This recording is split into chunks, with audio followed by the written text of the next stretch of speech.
تاکہ اختتام میں آپ کے ذہن میں جو سوالات ہوں اس کے لیے کچھ وقت ہم لوگ نکال سکیں. یقیناً ایسی گفتگو کے بعد بہت سے سوالات ابھر کر آتے ہیں اور آپ جاننا چاہتے ہیں ان کے بارے میں.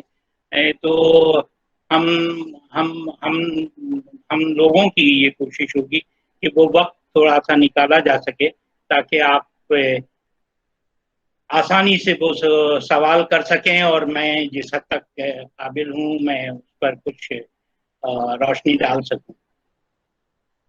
انہی باتوں کی ان ابتدائی کلمات کے ساتھ میں اپنی بات شروع کر رہا ہوں جو صوتیات سے متعلق ہے. اور سب سے پہلے میں آپ کو یہ بتانا چاہتا ہوں کہ آخر کیوں اس موضوع کی ضرورت ہمیں محسوس ہو رہی ہے. صوتیات کی اہمیت و افادیت کیا ہے اور کیوں ایک لینگویج ٹیچر کو کسی بھی زبان کی تدریس میں صوتیات کی کیا اہمیت ہو سکتی ہے. پہلے اس پر ہم چند باتیں کرنے کی کوشش کرتے ہیں. دیکھیے ایک بات تو یہ ہے کہ جب بھی ہم کسی بھی قسم کی ترسیل سے جڑتے ہیں، جب بھی ہم کسی سے کمیونیکیٹ کرنے کی کوشش کرتے ہیں تو اس کا جو واحد ذریعہ ہے، واحد تو شاید مناسب نہیں ہوگا، لیکن بہت سارے اور طریقوں میں جو سب سے اہم، کارگر اور مفید ذریعہ ہے وہ زبان ہے. ہم زبان کے ذریعے ہی لوگوں سے گفتگو کر کے اپنی بات ایک دوسرے تک پہنچانے کی کوشش کرتے ہیں. لہذا ترسیل کا یہ وہ ذریعہ ہے جس کے ذریعے ہم اپنے خیالات کو دوسروں تک پہنچاتے ہیں. مثلا اس وقت میں بول رہا ہوں اور اردو کے ذریعے آپ تک اپنی بات پہنچانے کی کوشش کر رہا ہوں، تو لہذا وہ ذریعہ زبان ہے، زبان کے ذریعے ہم آپ تک پہنچنے کی کوشش کر رہے ہیں. اب یہاں دو طریقے عام طور سے رائج ہیں جس سے ہم اور آپ ہم سب واقف ہیں کہ زبان کا جب ہم استعمال کرتے ہیں، زبان جب استعمال میں آتی ہے تو اس کے دو طریقے کار ہو سکتے ہیں. یا تو ہم اپنی ووکل آرگنز کے ذریعے، اس کی صوتیات کے ذریعے بول کر ہم آپ تک اپنی بات پہنچائیں، یا پھر تحریر کے ذریعے. تو یہ دو طریقے ہیں، یعنی زبان کی دو شکلیں ہمارے سامنے ابھر کر سامنے آتی ہے، ایک صوتی شکل اور ایک تحریری شکل.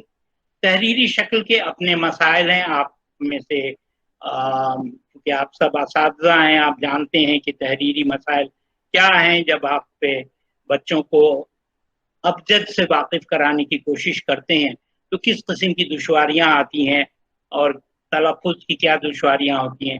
لیکن جہاں ہم نے بات تلفظ کی اس کا مفہوم، اس کا سیدھا مطلب یہ ہے کہ اس کا تعلق صوتیات سے، کیونکہ ان آوازوں کی، ان حروف کی صحیح ادائیگی کیسے ہوگی اور کس طرح سے اس کو ہم صحیح بول پائیں گے، اس کا طریقہ کار، اس کی سائنس صوتیات ہے، فونیٹکس ہے. فونیٹکس کے ذریعے ہی ہم یہ سمجھ پاتے ہیں کہ کس طرح سے ہم اپنی بات صحیح طور پر سامنے رکھ سکیں، گویا کہ تلفظ کا معیار کو بلند کر سکیں. اس لیے صوتیات کی خاص اہمیت ہوتی ہے، بالخصوص لینگویج کے کلاسز میں. آپ میں سے بہت سے لوگوں نے سنا ہوگا کہ ہم سب اس جملے سے واقف ہیں کہ اس کا سین شین بھی درست نہیں ہے. تو یہ سین شین کا درست نہیں ہونا یہ صوتیاتی مسئلہ ہے، گویا کہ اس کے تلفظ کی دشواریاں ہیں اور وہ صحیح طور پر ان آوازوں کی ادائیگی نہیں کر پا رہا. تو اب یہاں کئی اور باتیں ابھرتی ہیں. یہاں پہ میں دو باتیں اور عرض کرنا چاہتا ہوں، صرف صوتیات کی اہمیت کو واضح کرنے کے لیے، کہ اگر ہم مذہبی نقطۂ نظر سے بھی دیکھیں، اسلام کے نقطۂ نظر سے بھی دیکھیں، تو ہمارے پاس جو پہلا لفظ سامنے آتا ہے وہ اقرا کا ہے، پڑھو. اور جب پڑھنے کی بات ہوتی ہے تو صوتیات پر توجہ دی جاتی ہے. اور یہی وجہ ہے کہ علم التجوید جسے ہم کہتے ہیں، جہاں خرج سکھائی جاتی ہے، آوازوں کو تلفظ سکھایا جاتا ہے، جہاں ان آوازوں کی صحیح ادائیگی کے بارے میں بتایا جاتا ہے، وہ اس سے ہم پورے طور پر واقف ہو پاتے ہیں. لہذا کہا جا سکتا ہے کہ صوتیات ہمارے تلفظ اور تلفظ سے جڑے ہوئے مسائل کی طرف